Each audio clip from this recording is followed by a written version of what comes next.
Hi hello ನಮಸ್ತೆ, ನಾನು ನಿಮ್ಮ ನಂದಿನಿ ಗೌಡ ಮಲ್ನಾಡ್. ಇವತ್ತೇನೋ ಮಕ್ಕಳು ಇಷ್ಟಪಟ್ಟರು ಅಂತ ಹೇಳಿಬಿಟ್ಟು ಸ್ವಲ್ಪ ನಲ್ಲಿಕಾಯಿ ಇತ್ತು, ಅದನ್ನು ತೊಗೊಂಡು ಬಂದು ಚೆಂದ ಮಾಡಿ ತೊಳೆದ್ಬಿಟ್ಟು ಅದನ್ನು ಹೆಚ್ಚುತ್ತಾ ಇದ್ದೀನಿ.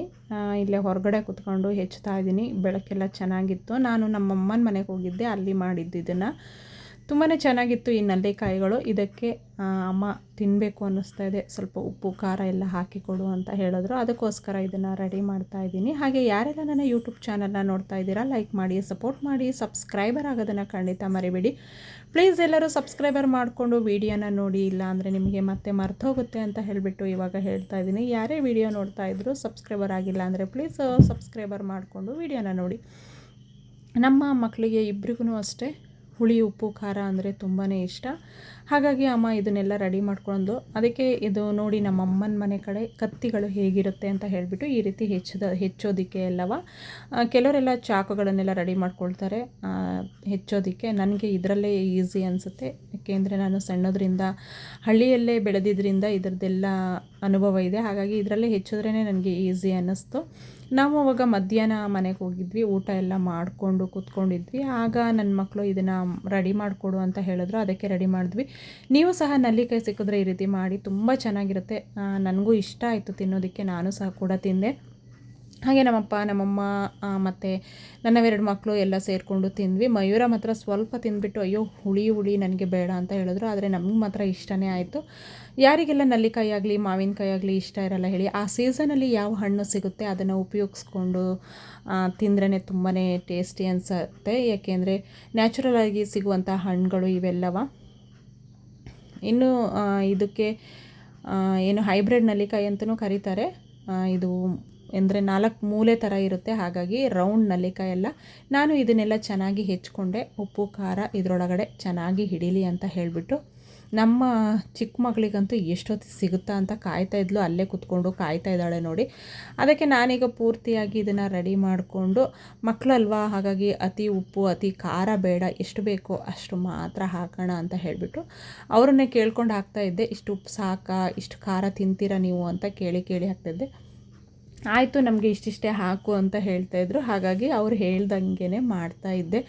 ನಂದು ಕೂಡ ಆಗ ಜಸ್ಟ್ ಊಟ ಆಗಿತ್ತಲ್ವ, ಅಯ್ಯೋ ಇದೆಲ್ಲ ಯಾರು ಮಾಡ್ತಾರೆ ಅನ್ನಿಸ್ತಾಯಿತ್ತು. ಬಟ್ ಒಂದು ವೀಡಿಯೋನೂ ಆಗುತ್ತೆ, ಅದ್ರ ಜೊತೆಗೆ ಮಕ್ಕಳಿಗೆ ಮಾಡಿಕೊಟ್ಟಂಗೂ ಆಗುತ್ತೆ ಅಂತ ಈ ರೀತಿಯಾಗಿ ನಾನು ಮಿಕ್ಸ್ ಮಾಡಿದೆ. ಏಕೆಂದರೆ ಎಲ್ಲ ಕಡೆ ಚೆನ್ನಾಗಿ ಅದು ಮಿಕ್ಸ್ ಆಗಿರುತ್ತೆ ಅಂತ ಹೇಳಿಬಿಟ್ಟು ಈ ರೀತಿಯಾಗಿ ನಾನು ಮಿಕ್ಸ್ ಮಾಡ್ಕೊಂಡೆ. ನೋಡಿ ಎಷ್ಟು ಚೆನ್ನಾಗಿ ಮಿಕ್ಸ್ ಆಗಿದೆ ಅಂತ ಹೇಳಿಬಿಟ್ಟು. ಈ ಐಡಿಯಾ ಚೆನ್ನಾಗಿದೆ ಅಲ್ವಾ, ನೀವು ಬೇಕಾದರೆ ಒಮ್ಮೆ ಟ್ರೈ ಮಾಡಿ. ಏಕೆಂದರೆ ನಾವು ಹಳ್ಳಿಲಿರೋದ್ರಿಂದ ನಾವು ಹಳ್ಳಿಯಲ್ಲಿ ಯಾವ ರೀತಿ ನ್ಯಾಚುರಲ್ ಆಗಿ ಫುಡ್ಗಳನ್ನು ರೆಡಿ ಮಾಡ್ಕೊಂಡು ತಿಂತೀವಿ, ಅದೇ ರೀತಿ ವೀಡಿಯೋಕ್ಕೋಸ್ಕರ ಸ್ಟೈಲಾಗಿ ಸ್ಮಾರ್ಟಾಗಿ ಮಾಡಬೇಕು ಅಂತ ಏನಿಲ್ಲ. ಹಳ್ಳೀಲಿ ನಾವೆಲ್ಲ ಹೇಗೆ ನ್ಯಾಚುರಲಾಗಿ ಮಾಡ್ಕೊಂಡು ತಿಂತೀವೋ ನಾವು ಅದೇ ರೀತಿ ಮಾಡ್ತಾಯಿದ್ದೀನಿ ಅಷ್ಟೇ. ಮತ್ತು ಇನ್ನೊಂದು ಏನಂದರೆ ನಲ್ಲಿಕಾಯಿ ಎಲ್ಲ ತಿಂದು ಟೇಸ್ಟು ನೋಡಿ ಮುಗಿದಾಯಿತು. ಇನ್ನೊಂದು ಸ್ವಲ್ಪ ಹೊತ್ತು ಆದಮೇಲೆ ಅಯ್ಯೋ ಅಮ್ಮ ಒಂದು ಮಾವಿನಕಾಯಿ ಇದೆ ಅದನ್ನು ಹಾಗೆ ಮಾಡಿಕೊಡು ಅಂತ ಹೇಳಿದ್ರು. ಹಾಗಾಗಿ ಆ ಮಾವಿನಕಾಯಿ ಕೂಡ ರೆಡಿ ಮಾಡಿಕೊಂಡೆ ಹೆಚ್ಚೋದಕ್ಕೆ ಅಂತ. ತೊಳೆದು ಎಲ್ಲ ಕ್ಲೀನ್ ಮಾಡಿಕೊಂಡು ಹೆಚ್ಚುತ್ತಾ ಇದ್ದೀನಿ ನೋಡಿ. ಅಲ್ಲೇ ಹೊರಗಡೆನೇ ಕೂತ್ಕೊಂಡು ಅಮ್ಮ ನಾನು ಎಲ್ಲ ಮಾತಾಡ್ತಾ ಇದ್ವಿ.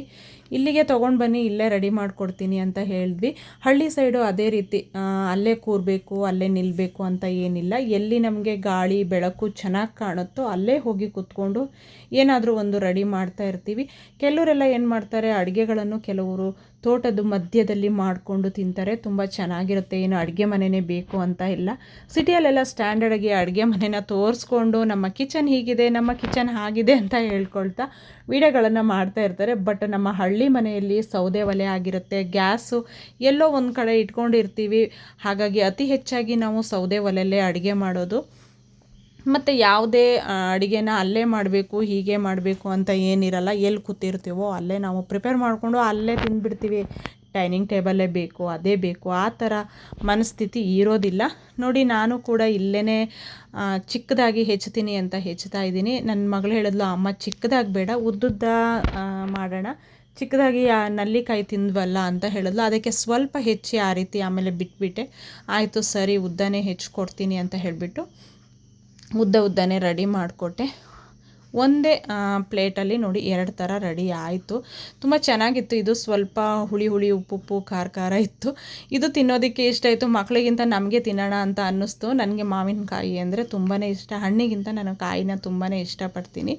ಈ ಸತಿ ಅಂತೂ ಎಲ್ಲಿ ನೋಡಿದ್ರು ಮಾವಿನ ಹಣ್ಣೇ ತುಂಬ ಇದೆ ಈ ಸತಿ. ಮಾವಿನ ಹಣ್ಣು, ನೇರಳೆ ಹಣ್ಣು, ನಲ್ಲಿಕಾಯಿ ಇದಕ್ಕೆಲ್ಲ ಏನು ಕೊರತೆ ಇಲ್ಲ. ಹಾಗೆ ನೋಡಿ ನಮ್ಮ ಅಮ್ಮನ ಮನೆಯಲ್ಲಿ ಅಮ್ಮ ಸಾಕಿರೋದೊಂದು ನಾಯಿ ಹೇಗೆ ಮಲ್ಕೊಂಡಿದೆ ಅಂತ ಹೇಳಿಬಿಟ್ಟು ಅದ್ರದ್ದು ವೀಡಿಯೋ ಮಾಡ್ಕೊಳ್ಳೋಣ ಅಂದರೆ ಅದು ಆರಾಮಾಗಿ ಮಲಗಿಬಿಟ್ಟಿತ್ತು. ಹಾಗಾಗಿ ಅದ್ರದ್ದು ಚೂರು ವೀಡಿಯೋ ಮಾಡಿಕೊಂಡೆ. ನಿಮಗೆಲ್ಲ ಹೇಗೆ ಅನ್ನಿಸ್ತು ಅಂತ ಹೇಳಿ. ಹಾಗೆ ಈ ವಿಡಿಯೋ ನಿಮಗೆ ಇಷ್ಟ ಆದರೆ ನನಗೆ ಕಮೆಂಟ್ ಬಾಕ್ಸಲ್ಲಿ ಕಮೆಂಟ್ ಹಾಕಿ. ಅತಿ ಹೆಚ್ಚಾಗಿ ಏನಾದರೂ ನಾನು ತಪ್ಪು ಮಾತಾಡಿದರೆ ದಯವಿಟ್ಟು ಒಂದು ಕ್ಷಮೆ ಇರಲಿ. ನೋಡಿ ಇವಾಗ ಇಲ್ಲೇ ರೆಡಿ ಮಾಡಿಕೊಂಡೆ. ಇದಕ್ಕೆ ಸ್ವಲ್ಪ ಉಪ್ಪು ಸ್ವಲ್ಪ ಖಾರ ಹಾಕ್ಕೊಂಡು ತಿಂದರೆ ಟೇಸ್ಟು ಸಖತ್ತಾಗಿರುತ್ತೆ. Natural food. ಇದಕ್ಕಾಗಿ ನಾವು ಈಗ ಒಗ್ಗರಣೆ ಕೊಡೋದು, ಅಯ್ಯೋ ಅದನ್ನೆಲ್ಲ ಮಾಡಿ ತಿಂದು ಎಣ್ಣೆ ಅಂಶ ಬೇಡ ಅಂತ ಆಗ್ಬಿಟ್ಟಿದೆ. ಅದಕ್ಕಾಗಿ ಇಲ್ಲೇ ಒಲೆ ಇಲ್ಲದೇ ಅಡುಗೆ ಇದೆಯಲ್ಲ, ಇದಕ್ಕೆ ಒಲೆನೇ ಬೇಡ, ಬೇಯಿಸೋದು ಬೇಡ, ಎಣ್ಣೆ ಬೇಡ, ಒಗ್ಗರಣೆ ಬೇಡ, ಇಲ್ಲೇ ನ್ಯಾಚುರಲಿ ಮಾಡಿಕೊಂಡು ತಿಂದ್ವಿ. ತುಂಬಾ ಚೆನ್ನಾಗಿತ್ತು. ಹೀಗೆ ಒಮ್ಮೆ ನೀವು ಟ್ರೈ ಮಾಡಿ. ಎಲ್ಲದಕ್ಕೂ ಟೇಸ್ಟು ಅಂತ ಎಲ್ಲದನ್ನು ಮಾಡ್ತೀವಿ. ಈ ರೀತಿಯಾಗಿ ನ್ಯಾಚುರಲಾಗಿ ಮಾಡ್ಕೊಂಡು ತಿಂದ್ರೂ ಚೆನ್ನಾಗಿರುತ್ತೆ ಅಂತ ಅನ್ನಿಸ್ತು. ಅದಕ್ಕಾಗಿ ನಾನು ಈ ವಿಡಿಯೋನ ಹಾಕಿದೆ. ಹಾಗೆ ಈ ವಿಡಿಯೋ ನಿಮಗೆ ಇಷ್ಟ ಆಗಿದೆ ಅಂತ ತಿಳ್ಕೊಂಡಿದ್ದೀನಿ. ನಾವಿವಾಗ ಏನು ಮಾಡ್ತೀವಿ ಅಂದರೆ ಎಲ್ಲರೂ ತಿಂತೀವಿ, ಎಲ್ಲರೂ ಒಂದೊಂದು ಪೀಸ್ ತಿನ್ನಬೇಕು ಅಂತ ಅಂದ್ಕೊಂಡಿದ್ವಿ. ಹಾಗಾಗಿ ಎಲ್ಲರೂ ತಿಂತೀವಿ. ಚಿಕ್ಕದಾಗಿರೋದು ದೊಡ್ಡದಾಗಿರೋದು ಎಲ್ಲರೂ ಸೇರ್ಕೊಂಡು ತಿನ್ನೋಣ ಅಂತ. ನಮ್ಮನೆ ಮಕ್ಕಳಿಗಂತೂ ತುಂಬಾ ಇಷ್ಟ ಆಗಿತ್ತು. ಹಾಗೆ ನಾವೆಲ್ಲರೂ ತಿಂದ್ಬಿಟ್ಟು ಹೇಗಿದೆ ಅಂತ ಟೇಸ್ಟು ಖಂಡಿತ ನೋಡ್ತೀವಿ. ನೀವು ಎಲ್ಲ ಈ ರೀತಿ ನ್ಯಾಚುರಲಾಗಿ ಮಾವಿನ ಹಣ್ಣು ಏನೇ ಸಿಕ್ಕಿದ್ರೂ ಒಂದು ಸತಿ ಟೇಸ್ಟ್ ನೋಡಿ. ತುಂಬಾ ಚೆನ್ನಾಗಿರುತ್ತೆ. ನಾನು ಕೂಡ ಅಲ್ಲೇ ಕೂತ್ಕೊಂಡು ಎಲ್ಲರಿಗೂ ಹಂಚಿ ಕೂತ್ಕೊಂಡು ತಿಂದ್ವಿ. ಎಲ್ಲರೂ ಒಟ್ಟಾಗಿ ತಿಂದ್ರೇ ಟೇಸ್ಟು. ಒಬ್ರೊಬ್ಬರೇ ಅಲ್ಲಿ ಕೂತ್ಕೊಂಡು ಇಲ್ಲಿ ಕೂತ್ಕೊಂಡು ತಿನ್ನೋದಕ್ಕಿಂತ ಇಲ್ಲೇ ತಿಂದರೆ ಚೆನ್ನಾಗಿತ್ತು. ಸೂಪರಾಗಿತ್ತು. ಓಕೆ, ನೀವು ಟ್ರೈ ಮಾಡಿ ಅಂತ ಹೇಳ್ತಾ ಇವತ್ತಿನ ವಿಡಿಯೋನ ಮುಗಿಸ್ತಾ ಇದ್ದೀನಿ. ನಾಳಿನ ವಿಡಿಯೋದಲ್ಲಿ ಮತ್ತೆ ಸಿಗೋಣ. ಅಲ್ಲಿವರೆಗೂ ಟೇಕ್ ಕೇರ್, ಬಾಯ್.